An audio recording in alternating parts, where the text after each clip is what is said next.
courtroom shows the dad get up out of his seat. You see him there circled in red.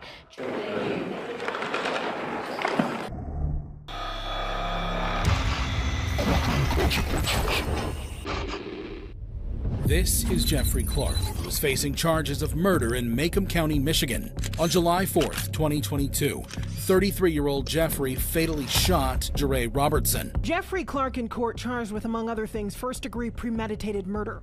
He allegedly killed Robertson in cold blood very early July 4th.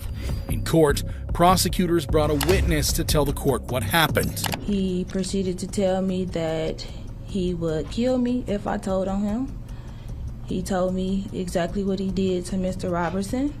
He told me that Mr. Robertson begged for his life and that the only thing he was worried about was that he was on tether. They also showed the video of the shooting. However, just a few seconds after the video was shown, pandemonium broke out in court.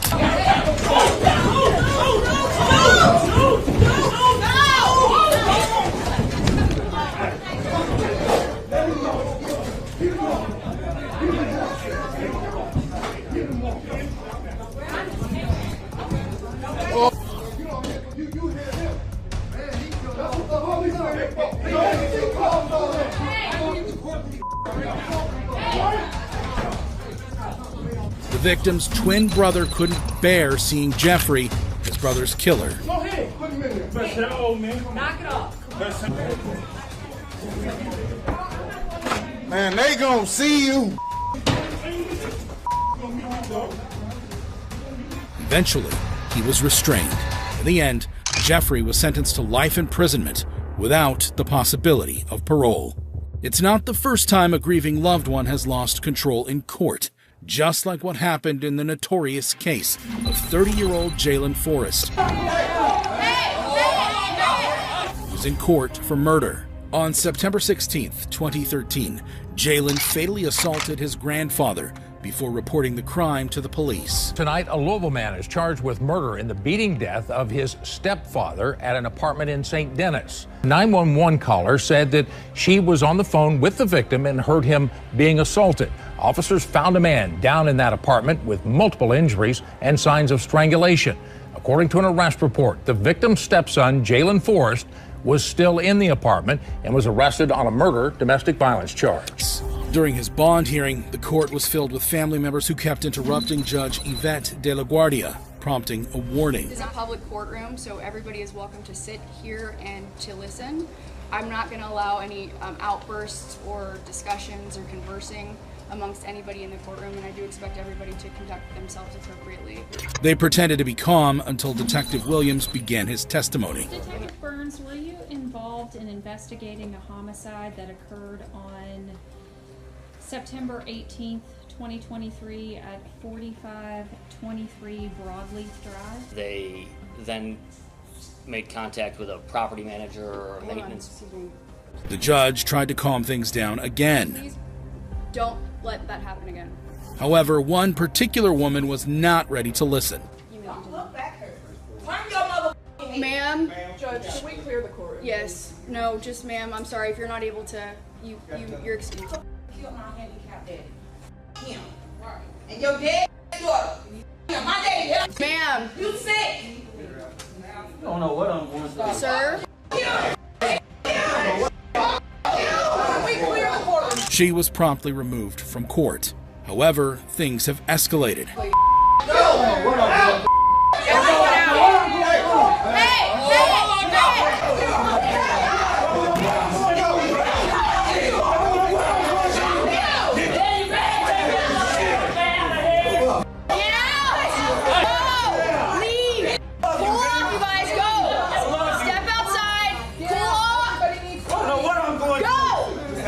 To maintain the peace, the judge had to make a quick decision. I know this is hard. Step outside or I'm going to hold you all in contempt. Go! I'm going to clear the courtroom.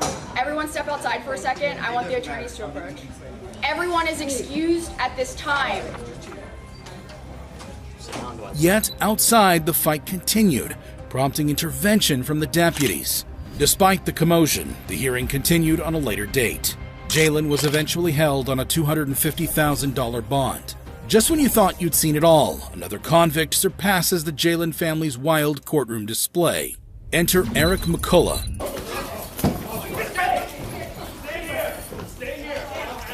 who's in court for assault and murder. On July 29, 2015, Eric assaulted Lee Antoine and fatally stabbed his niece, Taisha McCullough. In court, Lee, who was in court for an unrelated crime, was called as a witness, but he had other plans.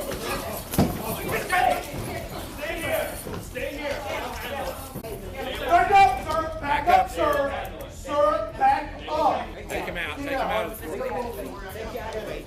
Calm down, baby. Calm down.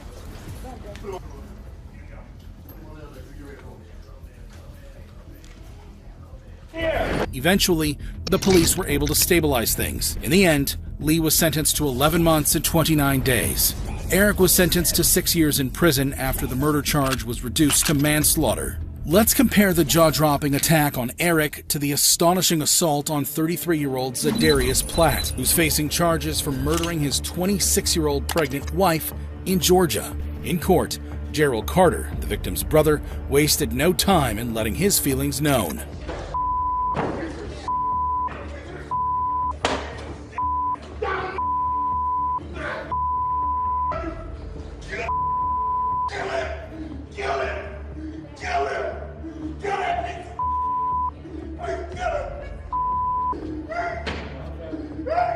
Fortunately, deputies removed Zadarius from the danger.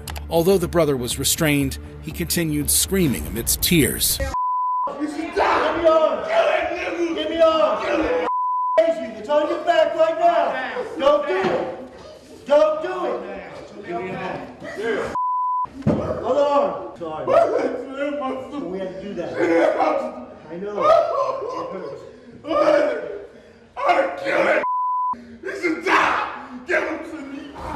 Zadarius was eventually sentenced to 2 life sentences.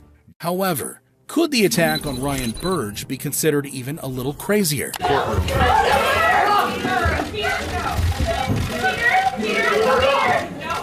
Ryan is in court for murdering his girlfriend's 5-year-old daughter, Hartley Anderson. Police accused him of murdering her while mom Natasha was at work. She came home, found Hartley unconscious, and called 911. Paramedics were called, and when police arrived, they found Hartley unconscious with severe head trauma. Burge initially told them she hurt herself after throwing a tantrum, but her injuries were so bad she died at the hospital. Just as he walked into the court for proceedings, Hartley's family members became emotional. However, Hartley's father, Peter Anderson, couldn't take it anymore.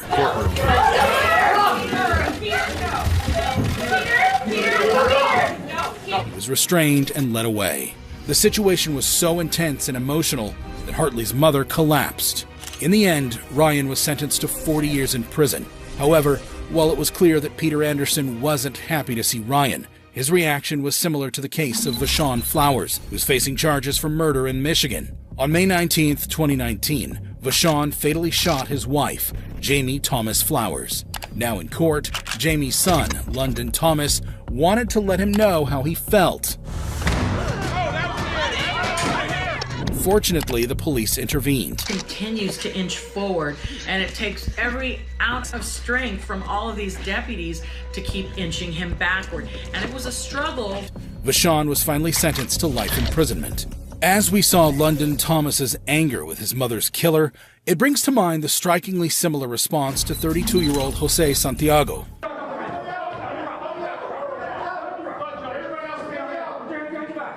Who's facing charges for murdering his girlfriend, Jessica Rojas. Stabbing and killing his girlfriend hours after she celebrated her 25th birthday. Immediately, when Jose entered the court, Jessica's family made their move.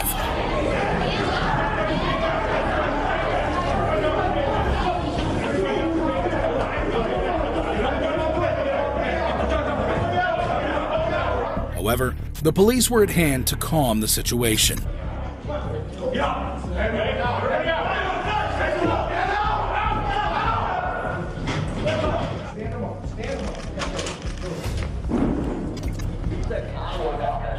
In the end, Jose was sentenced to life imprisonment without the possibility of parole.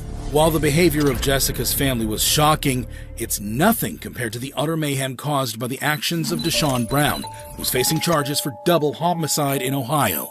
In December 2020, Deshaun fatally stabbed Nytisha Lattimore and her son, Nilo. Lattimore and Brown were expecting a baby earlier in the year, but Lattimore suffered a miscarriage. He thought that she killed their baby, and he was going to do something to her baby, Nilo. She said phone records show Brown ordered a body bag on eBay, delivered to him one day before a security guard discovered the mother stabbed to death inside a body bag near the Purple People Bridge. According to the police, after stabbing Nytisha, Deshaun threw the 3-year-old into the Ohio River. Although Nilo's body was never found, Deshaun was charged in court. During the hearing, Nilo's father walked up to Deshaun for a little chat.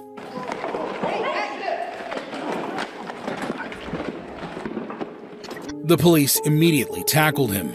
Despite being cuffed and restrained, he still made moves. What's wrong? Chill out, dude.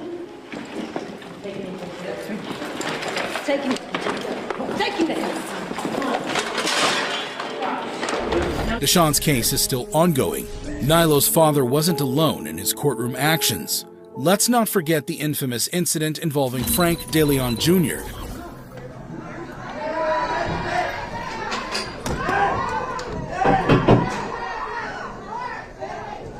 who's facing charges for murder. In 2023, Frank fatally shot his ex-girlfriend Diamond after she broke up with him. A few days later, he was arrested. Now in court, Diamond's grieving mother speaks to the man who took her daughter from her. Just when you think Frank cannot sink any lower, his behavior in the courtroom will leave you stunned. The woman was hesitant to take action, but the situation quickly escalated. After some struggles, the deputies restored order in the courtroom. As for Frank, he was sentenced to 45 years in prison. Taking the lives of 2 people is devastating enough. But for James Henderson, 2 murders just wasn't enough. Sit there and understand what you did. You took somebody away from us. We are the heart of our family. In November 2014, James fatally shot 5 people, including a pregnant woman. A gunman last November shot and killed 3 others inside this house. 2 men and a 17-year-old girl. Minutes later, that girl's mom, Sharita Johnson, and her unborn son were killed. Please help us find the person who did this. Please. None of them deserve this. Now in court, the prosecutor detailed his crime. The defendant has stipulated and agreed to the truth and accuracy of these following statements. First of all, that he acted alone in causing these deaths in counts 1 through 5 and the injuries in counts 6 and 7. The victims' loved ones were also allowed to tell the court how James's actions affected them. The brother of the murdered pregnant lady first took the stand. My sister opened the door for you, looked out for you, acknowledged you. You're a scum. You know you are. We have no sister, no mother, nobody for nothing. It's gone. Over senseless act. You for nothing. They didn't want to bother with you. You weren't satisfied enough. They gave you everything you had. He detailed how he misses his sister, but suddenly he couldn't take it anymore.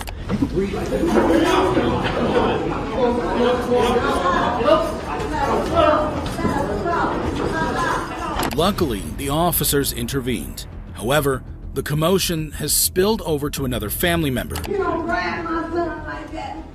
They go an animal over there, but y'all won't grab my son, but y'all don't do nothing to him. He over there laughing, making smirk faces, but you won't grab my son. That's wrong. After the court had settled down, one family member of one of the victims took to the stand. You left her traumatized to the point where she has to see a counselor at least once a week. Midway through his statement, he turned to James and spoke directly to him.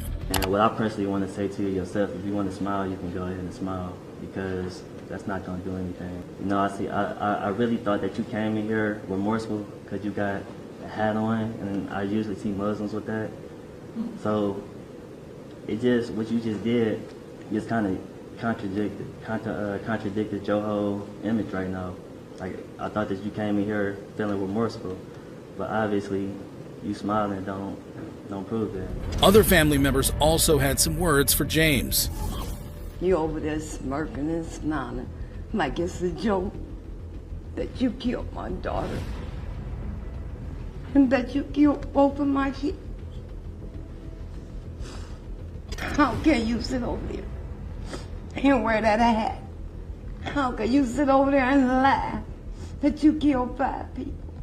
How can you do that? Eventually, James addressed the court through his attorney. Judge, let me first offer my condolences to the family. We understand that there are no words that can bring comfort to these families, but at the very least, they are owed his acceptance of responsibility and his remorse. However, before he could be sentenced, the judge had some choice words for him. Your experience is unimaginable to all but a tiny fraction of people. You have suffered a loss in an awful way that should never happen in a civilized society. I and everyone else in this courtroom cannot pretend to know the depths and to your grief. All I can say is that you have my sympathy, and I hope that today's events get you back on the path to as ordinary a life as you possibly have. Now James will learn his fate. Aggravated murder of Lemon Bryant, you are ordered to serve a period of imprisonment in the state prison of life without the possibility of parole. James is still serving his sentence in prison.